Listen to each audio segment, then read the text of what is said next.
తెలంగాణ ముఖ్యమంత్రి వరుస ఢిల్లీ టూర్ల వెనక ఆంతర్యం ఏంటి? కాంగ్రెస్ నుంచి పెద్దల సభకి వెళ్లేదెవరు?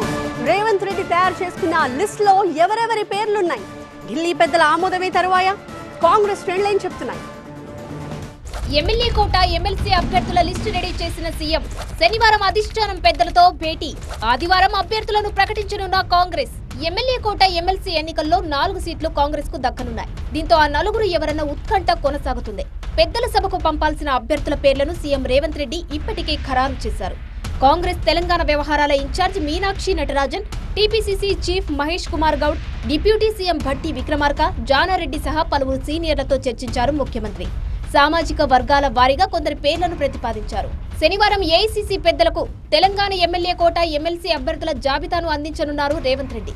భట్టి, ఉత్తమ్, మహేష్ గౌడ్ తో కలిసి ఏఐసీసీ అధ్యక్షుడు మల్లికార్జున ఖర్గే, రాహుల్ గాంధీ, కేసీ వేణుగోపాల్ తో సహా సమావేశమవుతారు ముఖ్యమంత్రి.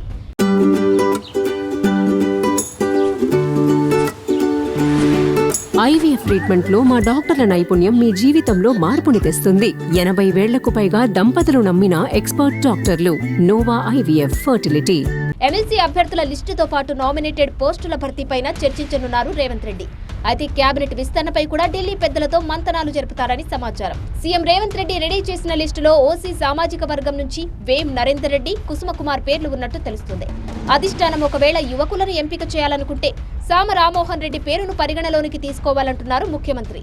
బీసీ సామాజిక వర్గాల నుంచి కాంగ్రెస్ సీనియర్ నేత విహెచ్ నీలం మధు పేరు సూచించారు. ఎస్సీ కమ్యూనిటీ నుంచి ఒక అద్దంకి దయాకర్ పేరునే చేర్చినట్టు తెలుస్తుంది. ఇక మైనార్టీల నుంచి షబ్బీర్ అలీ, అజారుద్దీన్లలో ఒకరికి అవకాశం ఇవ్వనున్నట్టు సమాచారం. ఎస్టీ జాబితా నుంచి విజయాభాయ్, వెల్లయ్య నాయక్ పేర్లను ప్రతిపాదించినట్టు కాంగ్రెస్ వర్గాలు చెబుతున్నాయి.